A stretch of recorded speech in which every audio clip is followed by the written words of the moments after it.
and on recommendation engines. And so that is what we see now as well in our client base.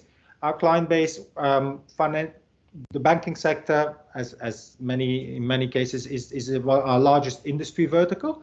And so the projects that we're working on when it comes to graph data science, graph machine learning, are those to fight financial crime, so fraud, etc.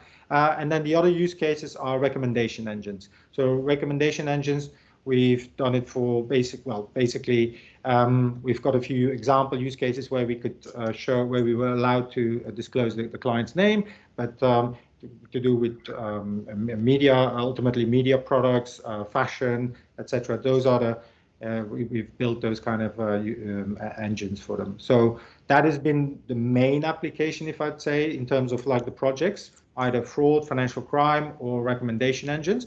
But then we're now working also on this thing, something which is called process mining. And so graph-based process mining, which is done predominantly on the of use case in the logistics and supply chain sector. Graph structure is a very superior, if you may want to call it like that, structure than doing it otherwise. And so process mining is basically if you analyze event logs, so everything that's the classic example would be you buy something from Amazon and every single step of that process gets recorded through some form of event log ultimately, so a sensor or what have you. And that huge amount of data, in order to find the most efficient processes or where certain processes, certain packages take longer time, etc., that is done on an automated basis in this thing called process mining. And then graph-based process mining is now pretty cutting edge when it comes to research, and we're seeing applications and rolling out of projects there as well. So yeah. Perfect. Okay.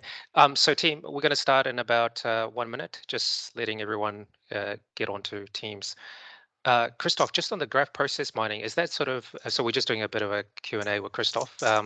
Is it more like assessing an existing process and then seeing where the problems are? Is that sort of the high level?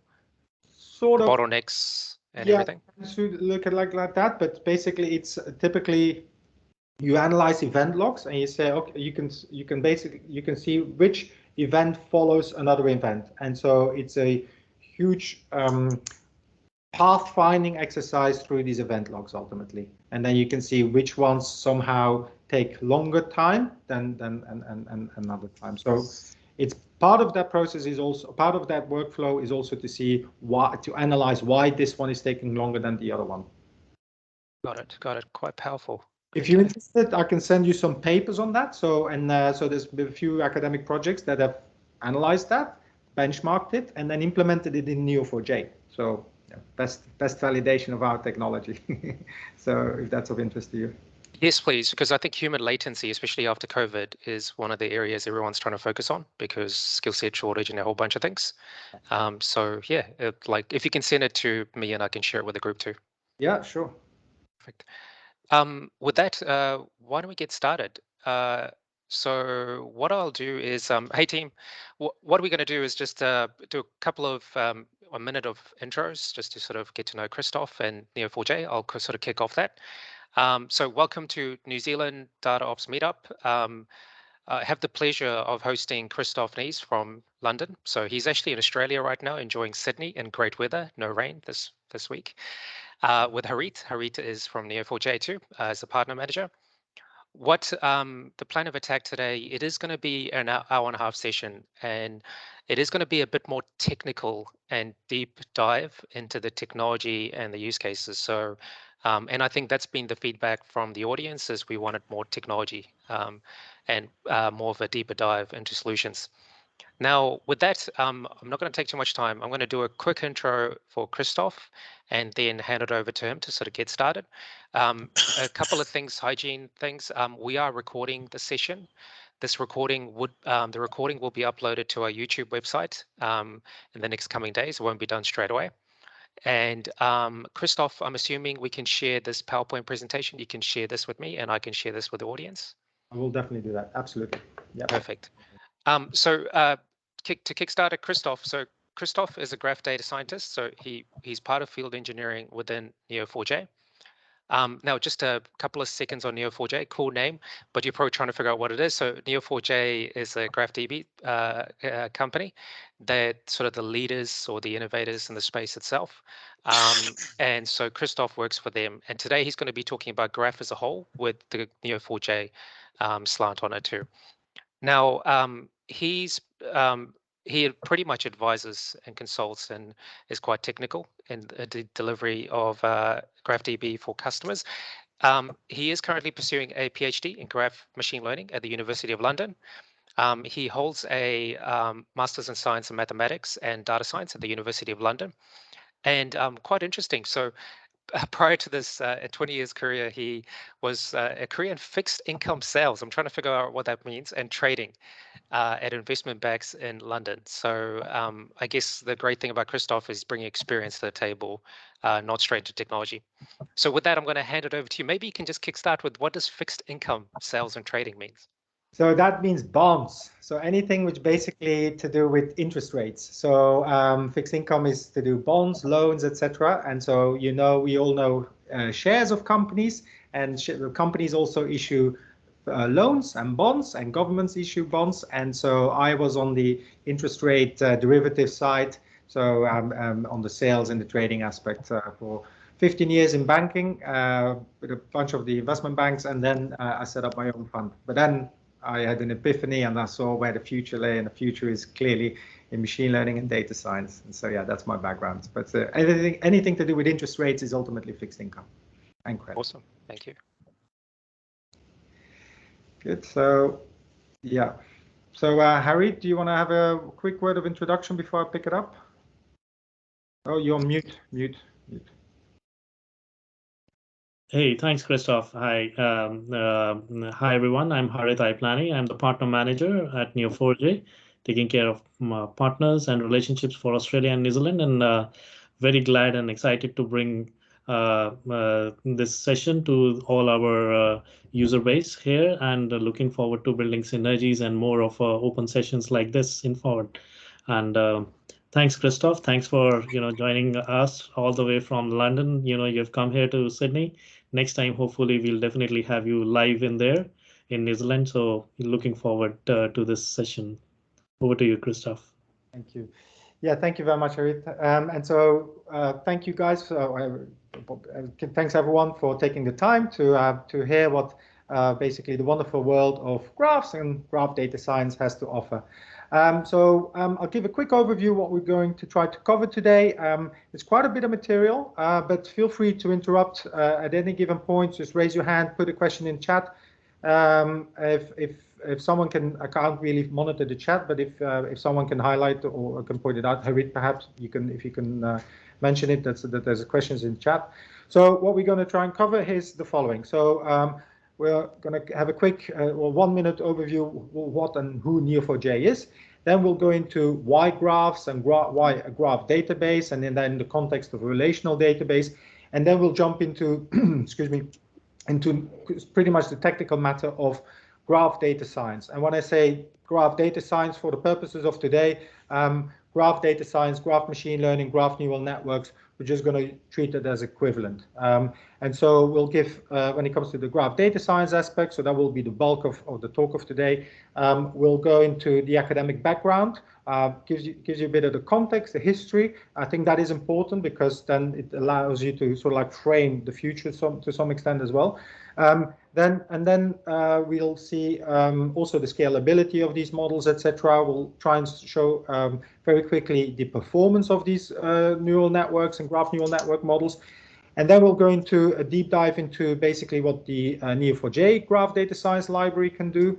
And then we'll try, well, we will we'll go into a lot more detail on graph embeddings. And if there's a couple of things I hope you take away from today is that the core of, so like the engine room, as it were, of graph machine learning, graph data science are embeddings, and pretty much most of things in machine learning are to do with encoding of something, but that applies to graphs as well. But it's not that straightforward. So we'll try and give you an intuitive understanding of of what an embedding ultimately is, what a node embedding ultimately is, and then what you can do with it. And then if time allows, we'll look into some of the how you can integrate it. That is to say, which kind of like programming languages you can use, or what kind of notebooks, etc. you can do. And then we'll have a look as well at some of the use cases if time allows. But yeah, the embeddings, that is really the most technical aspect of today, and we'll try and make that clear. But as I said, any questions, do interrupt, do ask questions, raise your hand, or just speak up. So, and yeah, I hope you can all see my screen properly now, because I have to switch screens and I only have one here today. So yeah, basically, quick word of our sponsors, as it were. Who is Neo4j? Neo4j has been in business for over 10 years now. Graph technology existed before Neo4j, but Neo4j was the first to sort of like commercialize what is called a property graph. And we'll try and explain a little bit more in a minute as well in how that interacts, or basically how that integrates and leads into a knowledge graph. And so another one of the things that I hope you take away from today is that knowledge graphs is really the driving technology here. And then so we are originally, our founder started it effectively in a garage in Sweden, of all places, in 2002, 2003. And then they did the first fundraise in 2008, 9, 10. We are headquartered in Silicon Valley, but we have offices in Malmö, Stockholm, London, and a bunch of other places. In terms of who our clients are, we have the top 500, Fortune 500, a large component of that are our clients, certainly in the financial space.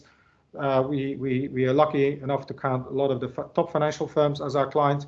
And then how can you deploy it? So pretty much the way you want it. So of course, like a typical database company, we started originally with an on-premise offering. And now, as we were just discussing and talking, we have also our own cloud offering, which is called Aura, which you can deploy on GCP, AWS, or Azure. So yeah, that's the way you can access Neo4j. Very important, actually, for the audience here. Neo4j is ultimately an open source. So that is to say, you have the community edition.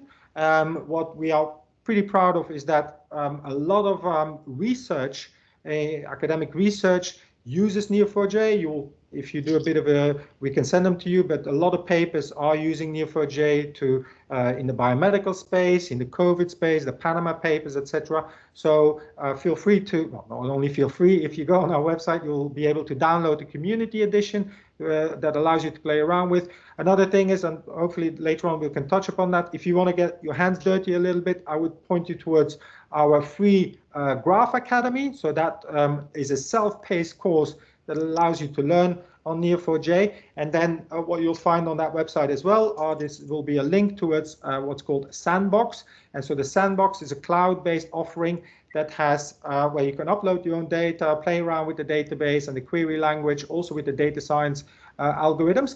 But in addition, it has about 12 preloaded data sets, if I recall correctly, with a self-paced demo that you can see then how these algorithms work, how the queries work. That goes from, I think the Panama papers are on there. There is a banking fraud case, etc. So plenty of resources and material for you guys to learn with, to learn the material with, and then also certainly to learn data science, the graph data science algorithms with. So yeah.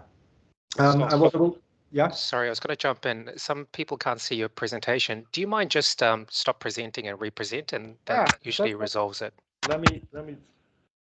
If you just on Teams stop presentation and then start again. And apologies. Let's see if I can do that. Do you see it? Yep, I can see it. Thank you. Continue. And now full screen, still working? Yes. Happy days. Sorry about that. Don't know what went wrong there. So yeah, please let me know if it doesn't work anymore. Right, and then in terms of where do we add value, there was a study that was done by Forrester, who analyzed and who interviewed a bunch of industry players, and they came up with a return on investment of Neo4j as opposed to, say, a relational database of nearly, over 4 times the investment. If you're interested, we can send you that report as well. Now, most important, well, let's kick it off. So we're going to kick it off. Excuse me. Why graphs? So gives you a bit of a context, and again, we're going to try and explain. We'll try and explain why knowledge graphs, because those are the real drivers of everything. And also, as we'll see later on in the graph data science, the algorithms are fantastic, etc. But if you haven't really structured your data properly in the graph modeling, then the algorithms won't work as they should, and you're not going to get the benefit of it. So the way you structure your data, the way you model your data from the beginning is really critical when it comes to extracting the information and analytics that you need to get out of them. So how do we start? So as you can see at the bottom left corner, you've got your data, and then the next step is you will establish the explicit, and this is a word I'm going to use a lot, explicit, implicit, the explicit relationships you have between those data points. Classic example, toy example, you have a family of 5, mom, dad, and 3 kids. Well, the relationships are mother, wife, mother, son, brother, sister, etc., etc.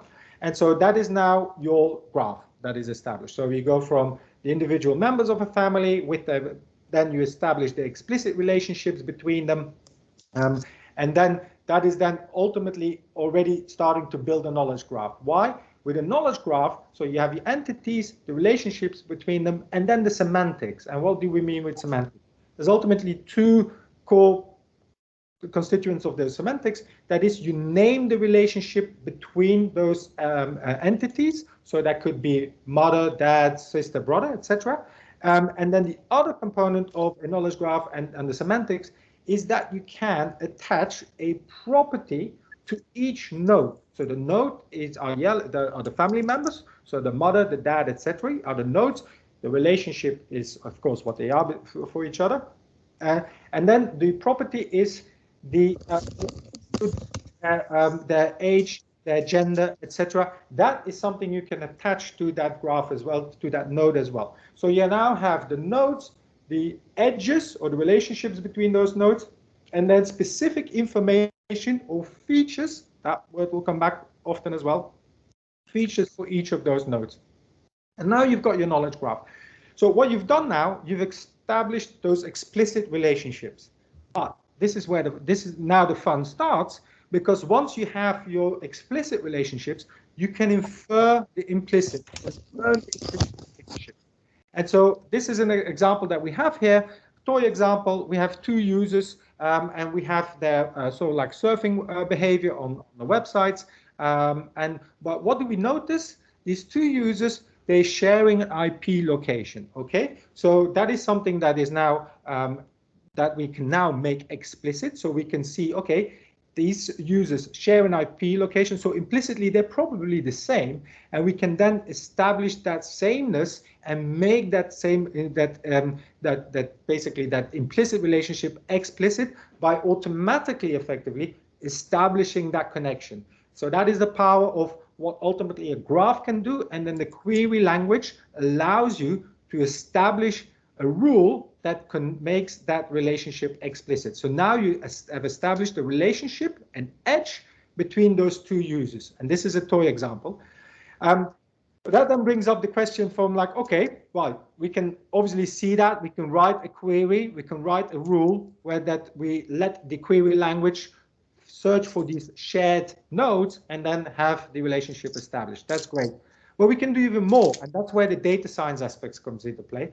Thanks to the algorithms, we can find very sophisticated similarities between nodes and implicit relationships, and then discover them and have them again made explicit, right? And so in this instance, what we've done, we found similar nodes. What we're going to do now, we're going to name them, effectively merge them as it were, because we now name them with the same label. So we've attached a label called person ID 1 because they're the same. Now we have the same node. And what we've done, we have made a new subgraph out of these implicit relationships. And so the key point that we try to make here with this toy example is that ultimately graphs grow. So this is something that your data will do. It will become richer and richer thanks to the ability to learn implicit relationships and make them explicit. So This means that over time and with analysis, you get deeper and better insights in your data structure. So that is something that in your data, and that is something that the graph data structure pretty much uniquely offers. In your relational database, you're not going to be able to do this. You're not going to be able to write 5,000 joins, as it were, and then find out these relationships. That is not something you can do because you can't really drive these graph algorithms that we'll see later on that learn from the network structure. That is not something you can do if you haven't modeled it as a graph data structure. So that is the reason why knowledge graphs are important, are powerful, and indeed are now being rolled out and becoming, as JP Morgan published not that long ago, mission critical. And for those not in the finance sector, JP Morgan is a large American bank, and apologies. Now.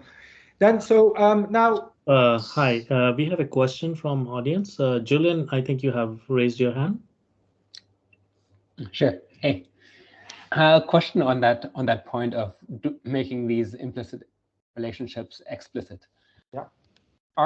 Is there something built into Neo4j that allows you to run this kind of query continuously, or do you have to hook up an external application that, say, every 5 minutes runs a particular query and then inserts the learned associations?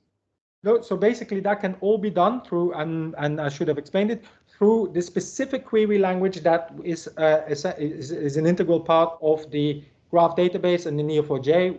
We have pretty much developed the query language, which is called Cypher language, which is now going to be adopted as the graph query language, GQL, which is as an ISO standard, which will be the equivalent of SQL, but then for graphs. So the query language will allow you to run that on ultimately new data that comes in, right, Julian? So you add new data points, and then you run that query again, because once you have your graph and you have the implicit relationships, it will search for it, establish those implicit relationships, it will automatically create that relationship. And so now I showed an example, a toy example on whatever it was, 10 nodes. Imagine you have 100 million nodes, 1 billion nodes, 5 billion nodes, right? So that's the whole point of these things, is that they can run at scale. And then you get new data in, and then you run the whole banana, and then it will establish those relationships. Right, but like you have something in Cypher that's like a constraint that gets continuously checked every time you add something. Whereas what you're talking about here is more like you run this on demand when you determine as a developer that this is something you want to run. Is that correct understanding? Yes. So both are in a way, because you can loop it, you can automate that. The way you run Cypher, you can do it through user interface, a browser. You can do it through some command line, or you can use it in Python. In Python, you can then establish certain loops any way you want it effectively. But you need to find these implicit relationships. So did I answer your question, actually? Yes. Yeah. You need to. You as a person needs to run it. It's not the database running the query for you. Oh, that's right. Yes. Yep. Yes. Hmm? Oh, yes. But right, thank you. Yeah. Good. Now, then looking at what the power ultimately is of a graph model, graph database versus the relational database. So relational model, as you can see, it ultimately sort of like always goes through some form of, as you know, the table format, the tabular format. Graph model is direct relationships. And why is that important when your data becomes very large? Is ultimately, if you have a relational model, a relational database, you need to go through some form of index format, right, in terms of tabular format. And that is where ultimately the graphs come into play, right? So in a graph is what is called index-free adjacency. So it's a direct connection. And so it's fine if you have only a couple of joins. If it's not very complicated, then the benefit won't be that huge. But imagine if, and now we're living in an era of a time of big data. Imagine if you have, again, a couple of 100 million of nodes, a couple of billion of nodes even, and you want to find and you need to do queries, then the performance time, and this is not just us, there are again a huge amount of academic papers on graph databases and graph models show that index-free adjacency is obviously vastly performant versus a relational one. So you're looking at milliseconds query time in a graph model versus seconds in a relational database if the queries are complex and the data is large. So that's definitely the benefit of it. Now, and then, as you may expect, we are super excited about graph, but it's not just us. We'll see it later on as well when it comes to graph data science, graph machine learning. But so like independent analysts such as Gartner, they've come up with this statistic saying that in the next couple of years, 2025, 2027, 30, whatever it's going to be, but that in most of the data analytics innovations, or basically research, etc., 80% of it will be something like a graph technology or a form of graph application. Now, why graph data science? So that brings us sort of like to the meat of today. So at the end of the day, graph data science is pretty new. And so, yes, graph, and again, to repeat, when I say graph data science, I mean graph machine learning, graph neural networks, etc. So yes, the first models were developed in 2003, 2009, but it remained pretty much a niche market, a niche research area in machine learning, in computer science, up to the point of 2016, 2018, where in 2016, a new model was developed called graph convolutional neural networks. And for those familiar with machine learning, it is indeed an application of the convolutional neural networks to graphs. And then in 2018, DeepMind published this paper together with MIT and Edinburgh. And so for intents and purposes, a lot of people interpret this like, okay, this really kicked off the interest in graphs when it comes to the research interest. And so what they argued in this paper, it's become a seminal paper in the meantime, is that if we want to advance to more artificial generalized intelligence, then everything should be modeled as a graph. And so everything should be modeled as a graph, can be modeled as a graph, and the computations can be done and should be done as a graph neural network. So the interesting graphic that they showed here, they even argues that images, which we typically see as a matrix of pixels, etc., they say no, that's also a graph. If you went for a bike ride earlier this morning, if you look at the top right, the chain on your bike, yep, that is also a graph. And so that paper also then established a Python library, etc., and was at the start or at the beginning of a bunch of libraries that in the meantime DeepMind and TensorFlow now have developed, called JGraph and etc. So there's maybe some debate around it, but it's about that paper, and then the graph convolutional neural networks really kicked off strong interest in graph machine learning, up to the point where if you now look at the major conferences in machine learning, and this is a statistic that we looked at, that we took from a conference called ICLR in 2021. I haven't looked at the most recent one. And so if you look there, basically the topics of the papers that were submitted to these conferences, you'll see that ultimately graph neural networks together with reinforcement learning are in the top 5 and the top 2 ultimately, because the others are deep learning as a generic term, a general term, as you know. So it's really a hot area in the whole machine learning space. Again, it is reinforcement and graph neural networks. And also, if you see, for instance, if you followed a little bit the development around protein folding, if you deep dive in protein folding, part of that workflow is graph neural network. There's a bunch of applications and breakthroughs in medicines and other things that at the core is a graph technology. Now, that's great, that's lovely, that's fantastic. But now the question then is, okay, if it's all that beautiful and amazing, tell us a little bit more about performance. And so what we did what we're doing in this next couple of slides is basically lifting an experiment out of one of the papers and one of the models that was developed. In this instance, is a graph attention network, which is part of the family of graph neural networks. And so we just wanted to showcase to you how performant they are versus a baseline model. So we're not trying to sell a product here in the sense that this is just an independent validation of the technology. And so what did these guys do? They looked at what's called the Cora data set, one of the benchmark data sets, consisting out of 2,700 academic papers, all within the machine learning space. And important is that any of these papers belong to any of the seven classes or categories of papers. So that could be reinforcement learning or probabilistic methods, as you see, and there's a bunch of other classes, so classes that they could belong to. Then it's a citation graph. So the citations between the papers are the edges, or in Neo4j terms, the relationships.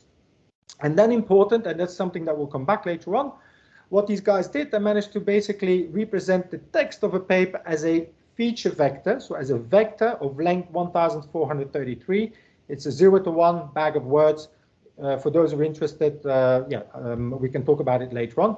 But so what you have now is that you have the note, which is an academic paper. You have the citation between those academic papers, are the edges, and then for each note you have a specific feature vector, so feature information. Remember earlier on I mentioned mom, dad, they had a feature information of height, weight, gender, etc. Well, here you have the feature vector, specific information on that note, and in this instance that represented the text of the paper. And then so this is where the fun starts again. What the model was shown, the model basically was trained on 1,000 notes. 1,000 notes, of which only 140 labels were shown, right? So the ground truth labels were shown only on 140 notes, that is to say 20 per category. So 20 of the theory were shown, 20 of reinforcement was shown, etc. So it's an example of semi-supervised learning. And then the model was asked to predict to which one of these papers belong to which one of the categories these papers belong to on 1,000 notes. And so this is the result. So they managed to correctly categorize these papers in 830 times cases out of the 1,000, so 83% accuracy. Now, if you look at the top of that table, the multi-layer perceptron, for those who are familiar with the machine learning terminology and neural network workflow. So multi-layer perceptron is your sort of like bread and butter or standard neural network, had achieved an accuracy of 55%. So that is basically why these models are so popular, why these models are so powerful. You see an outperformance, a relative outperformance of close to 50% or 28 percentage points. And so again, what you do, why and how you do that, it's leveraging that graph data structure, the connections, and then also the feature information that allows you to really outperform baselines here. So now another thing then when it comes to ultimately this technology, so a lot of our clients saying, oh, you know, you show me a result, you show me the performance on the graph of 2,700 nodes. Ah, that's cute, that's nice. But we are running a graph of 270 million nodes or even larger, etc. How does it scale? And there, Stanford University came to the rescue, as it were, beginning of 2010, last year, and they issued a competition where they basically published a bunch of benchmark graphs.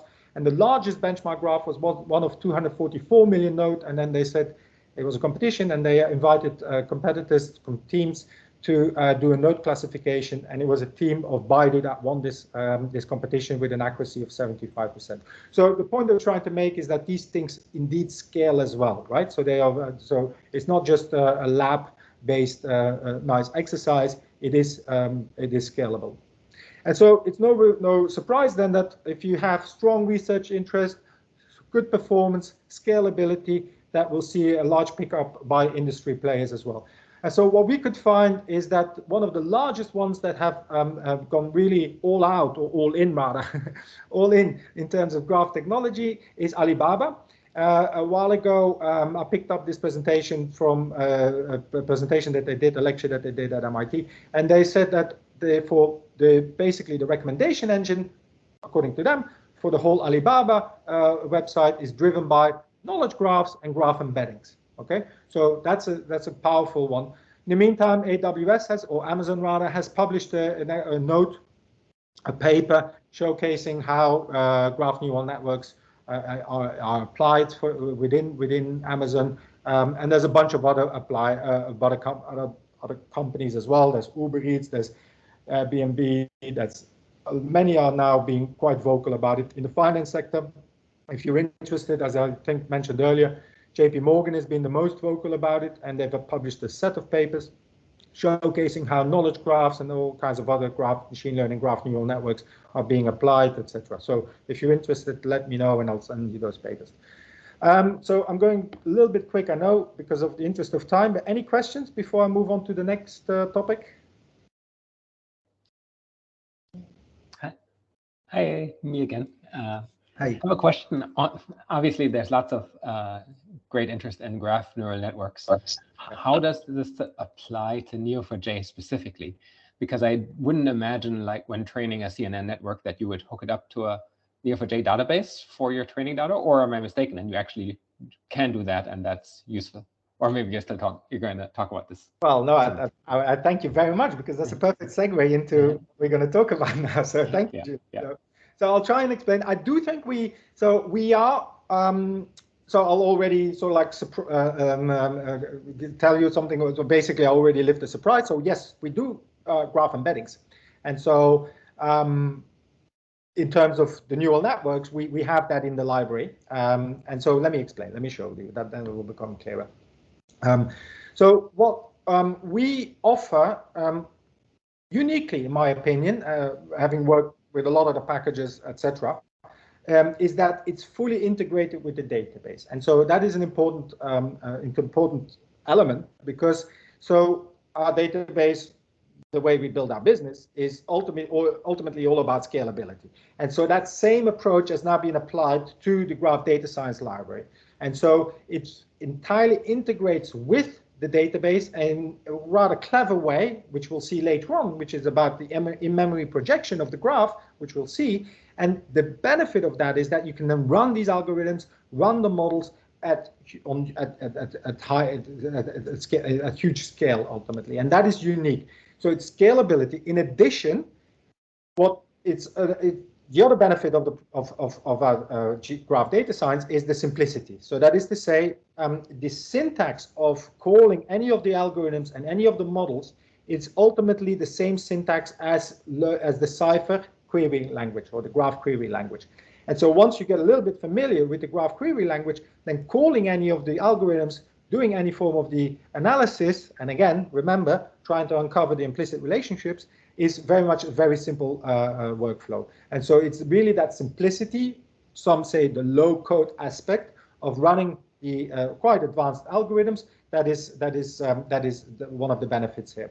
What we're not going to talk about today is how to visualize it. We also have an integrated visualization tool, which is Bloom, and hopefully maybe next time we can do a separate session on that one. But so it's fully integrated, and we'll see examples of that later on. Now, when it comes to doing the analysis, and I know this sounds, and to repeat myself for the 20th time, implicit, explicit, we can do it first of all with the queries, right? So I think, Julian, you asked earlier, like, can you do it on an automated basis? Well, already the query language, and then we've developed a lot of functions on that query language, not algorithms, but functions on that query language, allow you to already find patterns in your data, patterns that you can then make explicit through the relationship establishment or connections that you will merge or establish. So you have your knowledge graph, as we saw earlier. We have the query language functions on that one that allows you to find patterns. If your data is entirely complete and there's no uncertainty around your data, then you're done. You don't need to do anything more. But if you want to learn more, if you want to find these implicit relationships, if there's somewhat uncertainty or anomalies in your data, then we have the graph algorithms. Those are the ones sort of like the graph algorithms developed in the whole space of graph theory. We'll see them in a minute. And then those are already allow you to learn from the network structure. And then again, write the scores, write the results back to the database as a feature. We'll see that. And then the final step in the evolution is to run embeddings on your graph. So already I mentioned embeddings is vector representations. And then once you have those vector representations, if you have labeled data sets or ground truth labels, right? So remember, we had the ground truth labels, or which to one of the categories the papers belong to, then you can train a model within Neo4j to learn the association between vectors and labels. And then if you have new data that comes in, you'll let the model make the inference and the prediction. So all of that is indeed run straight out of the box within Neo4j. So let's have a look at how that's done. So this is the library. So we're not going to go into each and every one of those algorithms, but we certainly have a lot of information. We have obviously the documentation, but you can also download the book on Neo4j, on graph data science, graph algorithms, etc. And so in a nutshell, they are organized around 6 pillars. So I'll talk a little bit about those pillars. I'm not going to go into the detail of each of one of them, but the two important, or an important pillar, are the ones in the center of this page: the centrality metrics and the community detection. So what are they? Centrality metrics, certainly I use a centrality metric 20 times a day. Every time I do a Google search, I'm using a page rank centrality metric. And so what does that do? It looks at your graph, it looks at the structure of the graph, it looks at that, and then it starts to compute a score for each node in function of what you want it to compute. And for instance, PageRank will compute a score in function of how well it is connected to other important nodes. So that's how basically they developed the Google search engine, by looking at web pages that were linked to each other back in the days when that was still a common thing. And so that is one of the things. Another example of learning from the network structure is between centrality. The between centrality will look at how many shortest paths run through a particular node. And if there's a many shortest paths running through a particular node, it gets a high score, etc. So you can rank that. And so between centrality is generally being perceived as if you want to capture information flow points. For instance, let's suppose you are a human resource department and you want to see which teams get a lot of emails, get a lot of email traffics, through which teams go a lot of emails. Well, those teams seem to be having a lot of information flow, etc. So estate agents, they have a high between the centrality score, not something they're probably very aware of, but because they're central in a residential or commercial real estate market, as brokers, they have a high between the centrality score in that market. So yeah, so that's centrality metric. It's an unsupervised method of learning from the network structure. Again, this is only something you can learn, you can run if you model your data as a graph, of course. Then we have the community detection, and those are also very powerful. These are really powerful algorithms when it comes to dimensionality reduction on your graph, but certainly, and we see that applied in fraud detection, all kinds of other workflows. And I'll give you an example.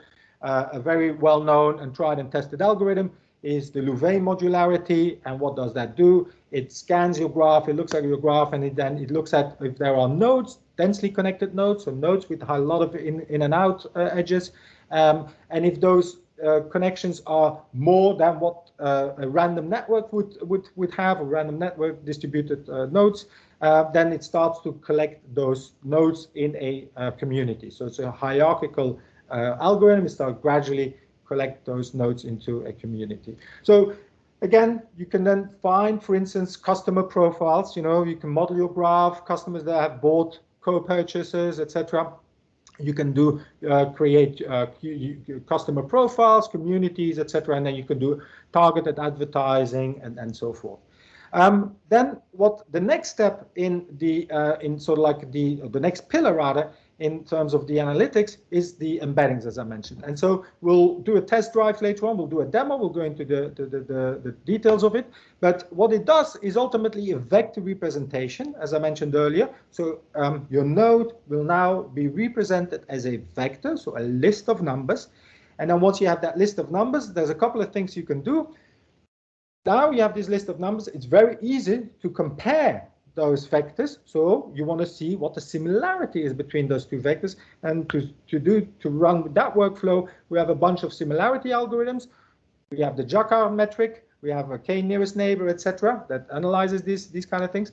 Again, unsupervised ultimately. But let's suppose you now have labeled data sets, ground truth labels. So that is to say, for certain nodes, you have certain labels that somehow either manually or over time you manage to collect. So I'll give you an example. You have a bunch of customers and one of them buys baby powder and the other one buys chocolate, etc. So you can sort of like categorize them, label them as a parent, someone as a whatever chocolate eater, I suppose. And so you now have these labels. What you've now done, and now you can run a vector representation. You have a vector representation of those nodes. You have the labels. You can then train a model to learn the association, and then when you get new customers coming into your graph, you run the vector representation, so the embedding rather, you get the vector representation, and then you let the model do the prediction. So that's your classic machine learning workflow. How are these and how are they being used? And again, please interrupt me if you have any questions. Feel free. If not, I'll continue. So there's a couple of ways you can use these algorithms and this library. So I'll give you an example. Standalone. We have a client who's an academic publisher running a huge knowledge graph, a citation graph rather. They're running a huge citation graph, and it's 400 million notes, 400 million papers that they have in publications that they have in that citation graph. And they want to see which are the most important authors from a citation perspective. And so they're running a PageRank score on that graph on a daily basis. So this is a very large workflow, very large graph. And so getting that list of most important authors, they then have some recommendation email system that runs downstream. So that runs fine. Telco companies want to see which routers are the most, basically which routers can bring the system down. So they want to see which ones have high between the centrality score, because if they go down, then the network is at risk, etc. So all of those things can be done alone. But now, on the other side, what you can also do is this thing called feature engineering. And so you may be familiar with feature engineering, sort of like more traditional machine learning aspects. But in terms of the graph-based feature engineering, it's using those algorithms to learn from the network structure, for instance, computing a PageRank score, and then writing it as a property to each node, right? So again, remember the examples that we've seen. So you have your nodes, you have the connections, the edges between the nodes, or the relationships, as we call them in Neo4j. And then you have specific feature information for each node. So in the case of mom and dad, that was their gender, weight, height, etc. But in case of a customer profiles, that could be their PageRank score, that could be the number of years that they've been a customer, etc., etc. So PageRank score can be attached, which community they belong to can be incorporated, can be engineered as a feature and written as a feature to that node. And why do you want to do that? It's important for when you're going to run the embeddings on that node and compute a vector representation on that node. So those are the sort of like two major workflows, major applications of them. Now, this is an important one for what we'll see later on in the sort of like a very quick demo that we do, is the graph catalog, and where we distinguish ourselves, where we differentiate ourselves from, if you were from the DIY packages that you may want to run yourself in terms of in Python or what have you. It's all about how you can scale up, how you can run these algorithms at large scale. And so the way this works is as follows. So your graph lives on disk in the database, and just keep in mind, so we are talking about graphs that could be, again, billions of nodes, terabytes of data. So it lives on disk. And then what you want to do, if you want to run an algorithm, which are computationally intense, you want to make sure, or you want to project, or rather get a graph into memory in order to run those algorithms efficiently. Okay, so you need to do an in-memory projection. And what you will do when doing that projection, so extraction of a subgraph, putting it into memory, and then run the algorithms, run the embeddings on that particular subgraph, is that allows you to do, obviously, to run it at an efficient time, run it at scale, and also model the graph in function of the algorithm that you want to run. And so let me explain. If you want to run a centrality metric, centrality metrics typically 99 out of the 100 only run on what is called a monopartite graph. That is to say, a graph that consists of the nodes of being of the same type. So for instance, if you are running a big retail business, you will have a graph with customers, products, locations, yada yada, the whole things. Those are the nodes. Well, you want to run a PageRank score on the customers, for instance. So you will create a subgraph on the customer nodes only. So you're not going to look at the products, you're not going to look at etc. So that is an example of that, and we'll see that later on in there as well. So there's a bunch of sort of like reasons why you do this in-memory projection, a bunch of reasons why it then really works at scale. And so if you want to know more about it, we can definitely follow up on that one. So, but the graph catalog is ultimately the secret sauce, the reason why we can run these things at scale, as opposed to if you want to do it in another format ultimately. So I'll give you an example. So now we've seen, okay, so the library, some of the We talked about some of the algorithms, the graph catalog, because that's going to come back later on. And so I just wanted to give you an example of one of the algorithms and how it works and help you think about them. So this is the London Tube map, as some of you or all of you know. And then if classic trick question ultimately is, okay, which is the most important station? Okay, and then so many people, or some in the past, they say, oh, it's Piccadilly Circus, or it's Euston, etc.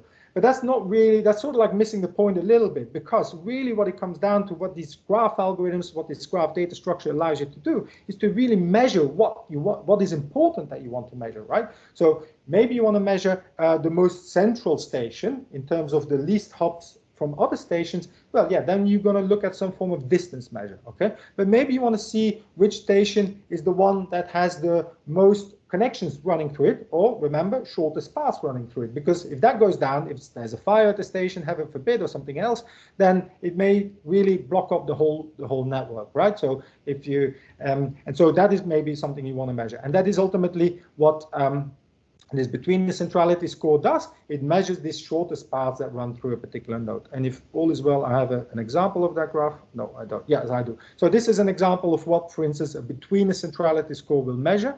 It will measure, it will, so the dots, the nodes in red, they have a high between the centrality score. And as you can see, if they go down, then the network, they get disconnected. But in reverse, if you have, for instance, a cyber attack, and you're running a huge network of routers, of endpoints, etc., then you may want to figure out which routers, which systems, which endpoints do you want to take down in order for the spreading of the virus to be contained. So that's another application of these kind of algorithms. And then so now that then brings us to the embeddings. Any questions? Because I know I've gone very, very fast. Any questions in the meantime before it gets really dirty, as it were? No? You can still hear me well, right? Because I can't see. Okay, good. Okay, so now graph embeddings and machine learning. And so hopefully, Julian, I can now answer your question on whether or not it runs straight out of the database. And so let's have a look whether this guy works. So as I mentioned, it's really the engine room of graph neural networks, right? So, Scotty, we need power. And so, yeah, I thought I'd make it fun. So this is what we're going to talk about now, because if anything, in terms of the graph neural networks, it really, like most of machine learning workflows, it really comes down to some form of encoding that you need to do. And that's ultimately what we're doing here in the embeddings as well. So what is the problem? Not problem. What is different with graph neural networks? No, sorry, with graphs rather. Sorry, excuse me. With graphs is that you may hear this. You may have heard this in the past. You may hear this in the future. Is that they are what's called non-Euclidean. That is to say, you can't really overlay it with a grid structure, for instance, right? So because in a graph, if I take a node and I pull a node in any direction, as long as the edges between the node and its neighbors remain established, then it's the same graph, right? So I can't really, it's like trying to nail jelly to the wall. I can't really capture it. So that's what I need to do now. I need to figure out a way of capturing a node and its neighborhood, so the connections to its direct neighbors, or if I want 5 hops down, 5 neighbors down, and then whatever feature information, whatever specific information that I have of that node, I need to figure out a way to compress it and represent it as a vector. And as typically you will find is as a low dimensional vector, but that's a little bit misleading at times, because the dimension of these vectors can be from minimum of 128 to 1,000 something. So you can have pretty high dimensional vectors ultimately. So I want to go to some form of vector representation of that node, because once I have a numerical vector representation of the node, then I'm off to the races, right? Because I can do all kinds of fun stuff when it comes to similarity, classification, yada yada. It's all good. So that's where we want to get to. So in terms of pictorial ways, so let's say I have this node U and I want to go to this vector, right? So this list of numbers, this is just going to be filled in with floating point numbers, just numbers. And I want to figure out a function that can do that for me. Okay, great. So there's a bunch of ways of doing this, and we're not going to spend the next week lecturing on the different ways of doing an embedding. We're just going to explain to you the most intuitive one, and also the one that we have, one of the models that we have in the library, and one of the sort of like first embedding models. And so that's the way that one works, but it's also intuitively the best, the easiest to explain and the most easiest to understand. Okay, so we're going to look at an embedding in terms of pairwise similarity. So let's have a look at that graph network on the left. You've got node U and V, okay? And so node U and V, so let me just check, no one is. So you got node U and V, and so node U and V, what we want to capture, we want to represent it as a vector ZU and vector ZV, as you see here in the embedding space. So we want to go from UV to vector U and vector V, and that's what's called in the embedding space or vector space. So just two vectors, right? U and V. Okay, now once I'm in the vector space, one of them is in embedding space, vector space, they're all the same terms, or same items. Then that's easy for me to see how similar that they are with each other, because I can do such a thing as cosine similarity, or for those who know the maths behind it, a dot product. I can just measure, for instance, their angle, right? I can just do, there's a formula, and I can see, oh, they're close to each other, or they're wide from each other. So that's easy for me to measure. So I got that one covered. But how am I going to see whether two nodes are similar in an original network? Okay, and so there's a bunch of ways of doing it, but let's suppose that I organize a random walk in the original network, in the graph, and I figure out, and I noticed when I'm doing this random walk, that the probability of node U and V lying on that same random walk is high, then I know these guys must be neighbors or must be close to each other, okay? So if I get a high score by running this kind of like random walk, then what I'm then going to do, I'm going to go back to the embedding space, the vector space, and I'm going to adjust my components of the vector such that when I then compute a distance measure, I'm also getting a high score, okay? And so that is the loss function for those in the machine learning, not familiar with traditional machine learning. That's the loss function I'm going to solve for. I'm going to make sure that so like they're approximately the same, okay? And now what I've now done, so by running that process, I've now computed the vector representation and the closeness of these two vectors that is represented and the representative of the actual state of the actual graph. So yeah, is that a little bit? Is that any questions? Okay. So so what do we have in the library then? So we have three models that do this embedding. We have the Node2Vec, GraphSage, and FastRP. I just described the Node2Vec. So the Node2Vec is, for those familiar with the NLP, natural language processing, it's an application or is an extension of Word2Vec. It only looks at the neighborhood. It does not look at the feature information for each of these nodes, so only a neighborhood capturing. GraphSage and FastRP do look at whatever feature information it has. And so GraphSage is a rather more advanced graph neural network. That is to say, it's one of those sort of benchmark neural networks. And so what it does, it samples the neighborhood, not entirely with a random walk, but it's a random process that it samples it. And then the model learns a function to, as it suggests there, as it says there, aggregate, combine all of the feature information of the neighbors of the particular node that we want to encode, and then it produces this vector representation in the training process. GraphSage is different from FastRP. FastRP can do the same, but FastRP, if you add new data, you're going to have to retrain the whole model, rerun the whole model, embedding model, to get a vector representation. GraphSage, on the other hand, can do a prediction of what it thinks the vector representation of a new node that you've just added to the graph should be. And so those are the two differences.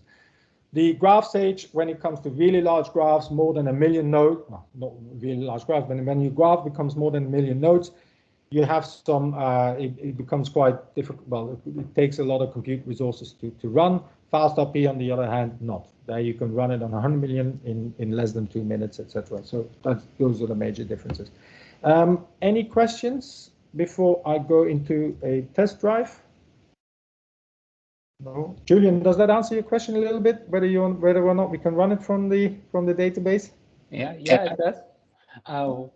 One question that comes up though is that this seems to suggest that the graph neural network is most useful when the surrounding nodes influence information about the node that we're caring about. So we have all information encoded in one node and its properties, but other connected nodes around it influence by their proximity in some way, add to that information, and we want to capture all of that knowledge together in the vector transformation of the node from graph space into vector space. Is that correct? Well, so basically, you could, there are, within the graph neural networks, there are by now, I'd say 15, 16 different variations of graph neural networks. And so they have different approaches to also make sure that you can add, that it scans for structurally the same type of nodes even further down the neighborhood. And if they find more structurally the same type of neighbors, then it will produce a vector representation that is similar. So it's not always the same.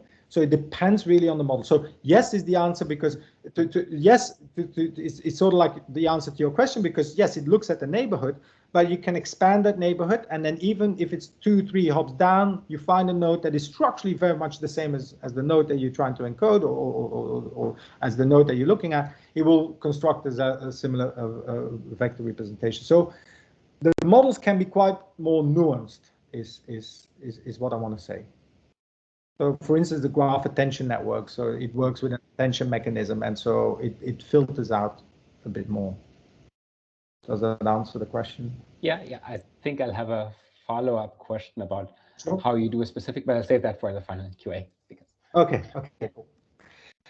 So the next few slides, what we wanted to do is two things to give you, to sort of like hammer home that intuitive understanding of what now an embedding does and how you can use it. And also show you how you would do it in Neo4j, and to illustrate how simple it is to do ultimately. And so that's the point, really. So let's say this is a toy example. Let's say we have this social network, 7 nodes. What stands out? Stands out that Annie, Jeff, Matt, and Bree are at the center, right? And then we have Dan, John, and Elsa at the periphery. That's the only thing that stands out. So what we're going to do now, we're going to do 2 things. Remember, in order for the algorithms in Neo4j to run at scale, we need to get them from disk into memory. So we need to run a little bit of code that projects it into memory, and then we're just going to run the embedding code and algorithm. So that's what we do here. So the first step is a projection, as I mentioned. Now, when you look at Neo4j, you most likely will, when you run Neo4j, when you run your graph, you most likely run a really large graph with multiple nodes. And so you do 2 things. So you do, as you can see it, there's a call to GDS, stands for Graph Data Science. And then you're going to do graph create, rather self-explanatory, create a graph, and that's the one in memory. You're going to name that graph. Persons is the name that we named it here as the name of the graph. I could call it Harit. I could have called it Neo4j. And I'm going to project the person node. That could be can be the customer node, can be the product node. And then the relationship between those nodes. In this instance, there was only one relationship, which is the node relationship. So that's it. Now my graph is in memory. Fantastic. So I've named that graph, and it's in memory. And now I can just run an embedding algorithm on it. And again, the syntax is the same as the Cypher, the graph query language syntax. I'm going to do a call to the GDS library. I'm going to name the algorithm. In my case, what we're doing here is the FastRP algorithm. And I'm going to specify what it needs to do. That is to say, write in this instance. And that means writing it back straight to disk, straight to the database. I'm going to do that on the second line that you see there, persons, on the graph that I've just projected. And then for simplicity of today, we're just going to do a very simple 2-dimensional vector, so XY coordinate, as you may, as we can say. And then I'm going to write those vectors straight to the database. So I'm going to have to name those vectors, and I'm going to name them as FastRP embed. And so for those familiar with Neo4j, or if you get familiar with Neo4j, so every property to a node needs to have a name. and that is then fast.pembed. And I've got a random seed here if I want to replicate that. And so, boom, what do I get? I get for each node, and this is the reflection you'll get if you run Neo4j through the user interface of the browser. And for each node, so Dan, Annie, yada, yada, I get a vector, just a list of numbers with two numbers in there. They don't tell me anything, but now I've got a vector. And as I said, I'm off to the races because with vectors, I can compare them, right? And so that's what I do next. I'm going to call one of the similarity functions in the library as well. First, I'm going to basically ask the ask the database to pick up two different nodes, distinct nodes. And I'm going to look at, if you look at line 4, I'm going to say, okay, return me the similarity, that's where the GDS alpha similarity cosine between those two distinct nodes. And that's it. So it's 4 or 5 lines of code and I'm done. And then I get the results. Happy days, I get Jeff and Brie at 0.99. So now I actually have a score, right? And so let's have a look at the graph again. Jeff and Brie, boom, straight in the middle. So if I were to organize a random walk, Jeff and Brie will always have a high probability of lying on that random walk. So what I've done now, I've converted their position to a vector, and that vector is reflective of their proximity in the actual network. So if I look at the bottom 5, I've got Dan and Elsa at 0.78, and indeed they are at the periphery. They're 3 hops down. Yeah. So it works, right? So this is really to give you an intuitive understanding. I've got this, and this is a toy example on 7 nodes. I've got this, but imagine you have 700 million nodes, 700 million customers, 700 million products or payments or what have you, and I want to find an automated way of finding similarities between those nodes. And remember, when we said earlier, how to find implicit relationships? Well, then you can do this through the embeddings, right? So you can do this at scale. You can find similarity between embeddings. Let's say I want to know all of the nodes that have a similarity of above 0.9. And then if they do, I'm going to create a relationship between them. And then that is also just one line of code. I'll let Cypher, the query language, automatically establish that connection between them. And then if I want to do a search on that newly established graph, that takes me milliseconds to figure out which nodes are similar to each other, because now I've got this index-free adjacency established, right? I've got an index-free adjacency and I've got the direct connections. I don't need to go through an index, and I can just search the graph in milliseconds. So that's, again, the power of a graph structure and a graph database. So now I've got these vectors, and as I mentioned earlier, I can do, or as we've seen, I can do similarities, but suppose that somehow over the years, through manual labeling, through whatever, I managed to find some ground truth labels on my customers, on certain behaviors of people or what have you. And now I've got for each node a particular label, and I've run the embeddings on the node. So I have now a vector with a label. Well, you know what's coming. I can perform some supervised learning, and I can do a node classification, which is what you can do in the Neo4j architecture. So what you do, you have vectors, you have labels, and you let the model train to learn the association between the labels and the vectors. And then when you get new data in, let's say every day you get 500 new customers, 1,000 new customers, etc., rather than try to manually label them or fraud cases, that's your typical workflow. You just run the embeddings, you get the vector representations, and now you've got your trained model, and it will make the predictions pretty much in milliseconds to do the classification. So because it's a matrix operation, we also have link prediction in the library. So we didn't talk about that today, but so to give you an intuitive understanding, let's say we've got again this social network, Mark, Will, Michael, etc. A bunch of people, a bunch of employees, for instance. Hey, we do this for a company in the area. They have 100,000 employees, right? And so they have this graph with skill sets, employees, etc. Certain people have certain skill sets for certain jobs. Can they infer something? Can we learn something? Can they predict which skill sets certain people should have? Can we predict which social network, which connections should be established? And yes, we can out of the existing relationships. So that's another thing that we can do. If you have certain known relationships, can we infer which relationships could be predicted as well? And then so one final thing on the machine learning, of course, once you've trained these models, you don't want to lose any of those weights of that information. You just write them, basically automatically they get stored to disk. And then if new workflow, new batch comes in, you want to run predictions, you just project the model into memory, you've got your graph in memory, happy days, you can run and make predictions. And it comes with its own sort of like machine learning operations in terms of versioning, etc. Now, one final few slides.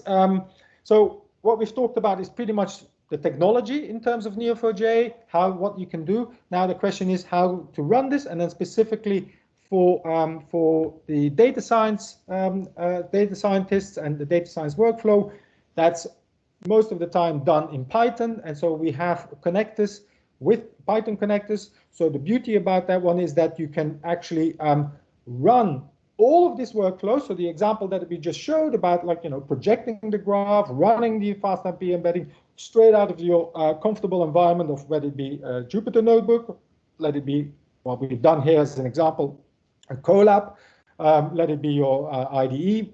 All of that is possible. And also recently, literally last month, we released what we call the GDS client, which is a sort of like more Pythonic way to run the GDS library straight out of your Python environment, of course. So the benefit of that as well is that you then say the results, whether it be a PageRank score, let it be a vector representation, etc. You can bring it back into your own environment, into your own memory space for then further downstream workflow. So you can run the machine learning models that we have in our library and on our own on the architecture that you want. But you can also, for instance, have those vectors and now train a neural network, more advanced neural network in, say, TensorFlow. If you're running TensorFlow or Vertex AI, we've done a partnership with Google Vertex AI, and we're publishing notebooks and examples on how to integrate the Neo4j graph with the Vertex AI platform in terms of neural networks, etc., and other machine learning classifiers. So all of that is possible. If you want to run the whole shebang out of Java with command line, you hardcore, proper, all of that is possible as well. So the way to access it is pretty much, well, I wouldn't say endless, but there's many ways of doing it. And then to wrap it up, in terms of real use cases, so we have close to 1,000 clients now within Neo4j. We've run several projects. Most of the projects that we run are on the NDA, so we can't always disclose the client names, etc. But so we've done a project that we're pretty proud of for AstraZeneca, where we analyzed patient journey with patients with unfortunately with kidney disease, etc., and ultimately helped the diagnosis and indeed the therapeutics to improve on that project and for those patients. Banking sector is our largest customer, largest vertical, and so we worked with the Danish Luxembourg banking circle to reduce fraud cases. And so we managed to reduce false negatives, as it says there, by 25%. We also did that with a bank in Norway, DNB, where we built a fraud detection algorithm. So yes, and specifically on Banking Circle, we actually published a white paper. So if you want to have a look at how we did it, which algorithms, etc., I invite you to have a look on the website, and you can download the white paper, and that explains it in more detail. And then recommendation engines are another use case and powerful use case of graph machine learning, graph neural networks. And so we built that for this American media company, Meredith, where we ultimately managed to classify the anonymous surfers on the website, looking at the their cookies or the browser history. And so we managed to find communities or the group their customers, and then that allowed them to do more personalized advertising to those anonymous, so people that didn't log into the website. So yeah, and then we did a similar thing for just basically on an industrial level. So, and I think, oh yeah, and one final thing, and then I'll shut up. In terms of, so obviously you heard all of the wonderful work that you can do with Neo4j, but I really very much invite you to have a look and a quick Google search in terms of all of the academic papers that have been published on the application of graph neural networks to a variety of use cases. So recommender systems, fraud cases, you'll find a ton of papers. Some of them even, a lot of them actually, have actually implemented the workflow with Neo4j, predominantly in the biomedical sector actually. But so yeah, you'll find use cases, GitHub repositories, etc. But the validation of the technology in academia is there. So yeah. So with that, I hope that you found it interesting. Yeah, I think I overran a little bit, but please forgive me. And I'll open it up for questions.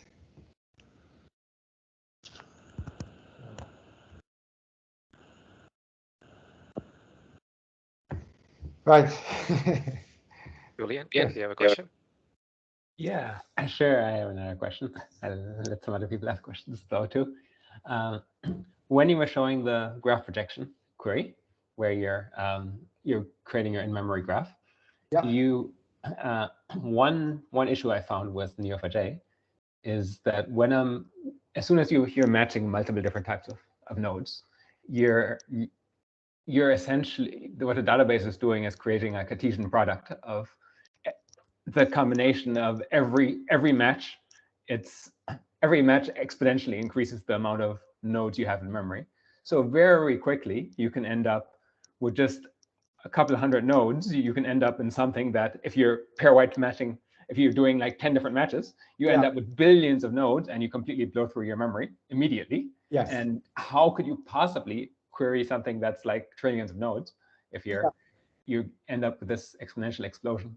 Yes, so that is, there's a little bit of art that comes into play. And so some of I haven't seen your specific use case, Julian, but so typically that is, you'll find in a lot of the documentation, avoid Cartesian products. And there's a bunch of ways of structuring your query such not to run into Cartesian products. And so all I can say is in terms of the projection, so there's two ways of projecting. You have a native projection and a cipher projection.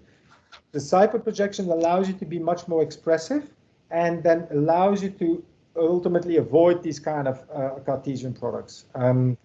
So yeah, it takes a little bit of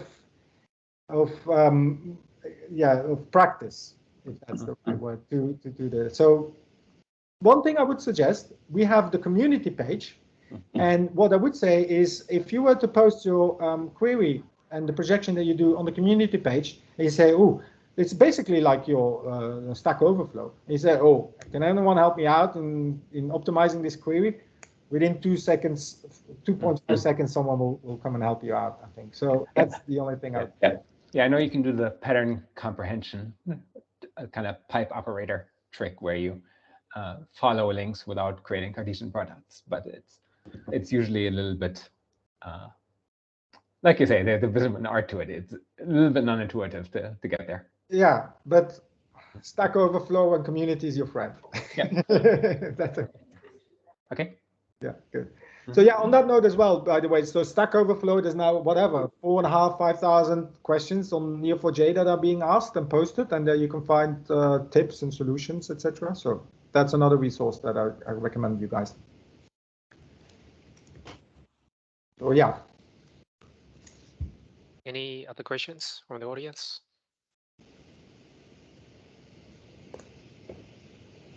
T, I think you put your hand up.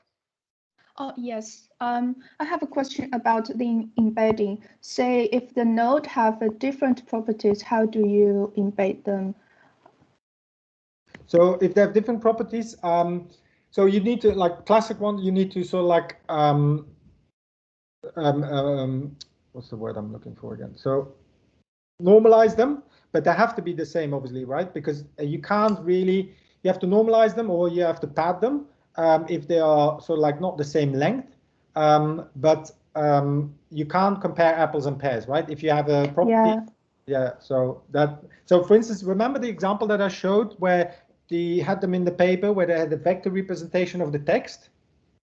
So that's yes. Yeah, so that's the same type of fruit, right? If you want to compare it like that. So if you're going to compare different things, it gets much more complicated than you comparing apples and oranges. But you also need to normalize. You have to make sure you normalize them. Otherwise, it's not going to work.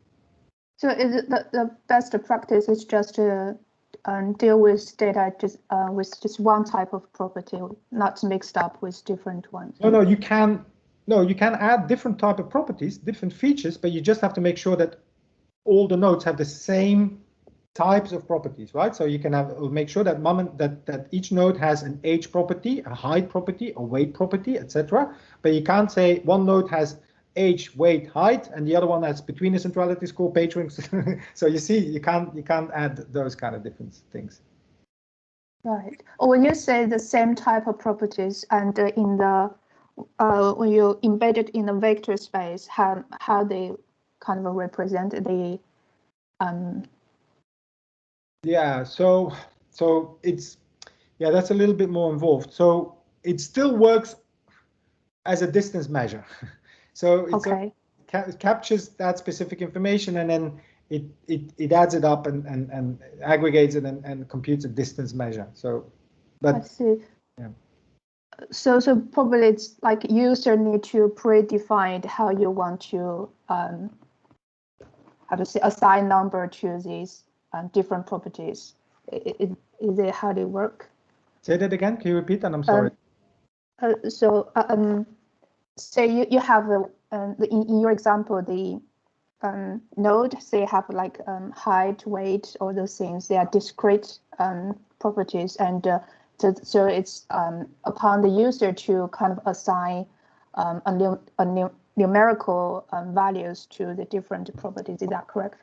That's correct, because we can't do strings. So you have to convert it to a numerical property.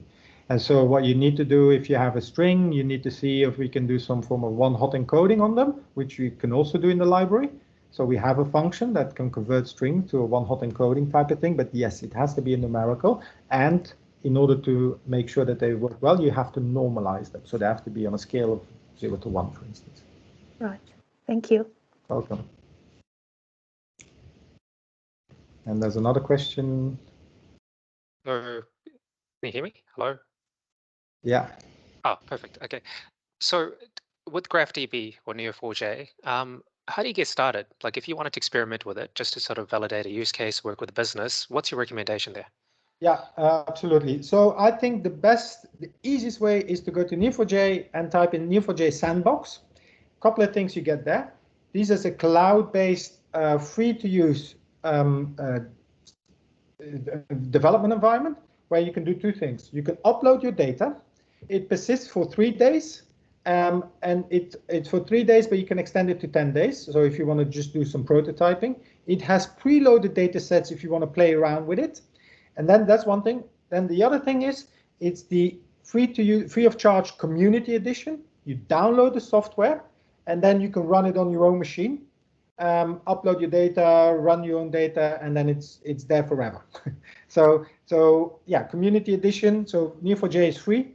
The community edition takes 1 minute to download, to install, and there's a bunch of resources. So the documentation is obviously, which we think very good, but then also there are books, and then there's the Stack Overflow and community forum if you have questions, if you need some help, and also the Graph Academy. So the Graph Academy for both the database and the data science is a self-paced course. Takes a couple of days to go through it entirely, but that really allows you to learn. And then if you finish it, you become certified. So you get a nice little certification that you can put on your LinkedIn or wherever on your CV.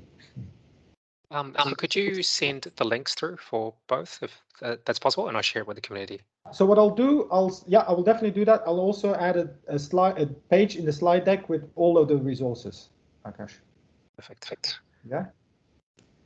Good. One more question from a business perspective. How do you sort of identify a GraphDB use case? What's the best way to tackle it? Yeah, that's a good question. Thank you. So as we would say, basically, if you have a connected data, if data is linked, then you have a graph database. You have a graph opportunity. Where I would say graph databases are not always best suited is to do time series analysis. Okay, so time series analysis, graph structure is probably not the most optimal. But typically in most walks of life and business, data is connected. There are relationships between the data, and then it comes down to do the efficient graph modeling. And so, yes, so we see graphs everywhere. So I'm biased. I'm not the right person. So I see graphs everywhere. So yeah. So, but time series analysis, it's probably not the most optimal. And images either, right? So non-structured data, that's not that straightforward. Thank you, Christoph. Any other questions from the audience? Akash, just also so as to add to what Christoph just mentioned around from a business perspective, in Australia and New Zealand region, we're seeing a lot of fraud analytics, as well as machine learning, as well as areas where graphs, especially from the recommendation engine perspective, we are seeing many of the telecom companies using it as well. So those are certain areas where we predominantly kind of operate in ANZ region. Got it. And I guess just to Julian's question, like if you've got Stack Overflow and you've got the community sites, but I'm assuming the paid version, once we go on cloud, they can engage you for sort of technical services. Is that correct? That's an option?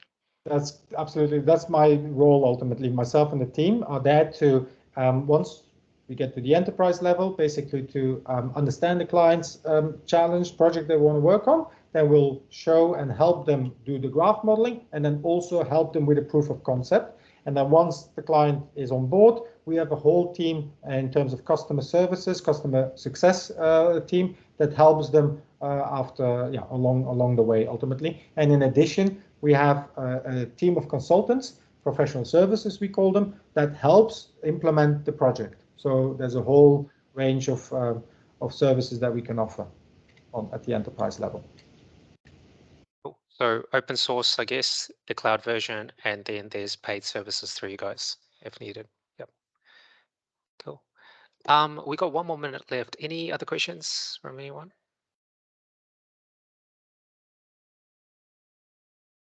Okay. So Christoph, thank you very much for that presentation. Really, really good. Very, very technical. I got lost myself.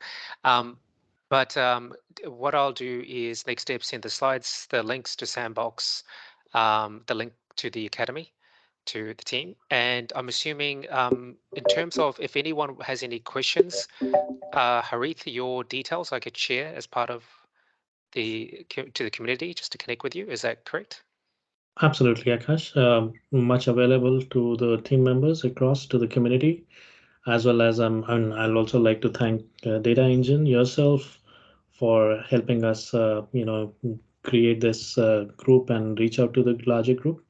And we work with a very strong aligned partner ecosystem as well. So happy to reach out, and please feel free to share my details with any member who wants to kind of reach out to Neo4j. Awesome. Thank you, Harith. Awesome. So in that case, let's wrap up, and I think we can all head to dinner or afternoon tea if you're in Australia. So thank you, Christoph, and everyone will talk soon. Meet soon again. Thanks for the opportunity. Thanks all. Bye-bye now. See you. Bye-bye. Bye. Bye.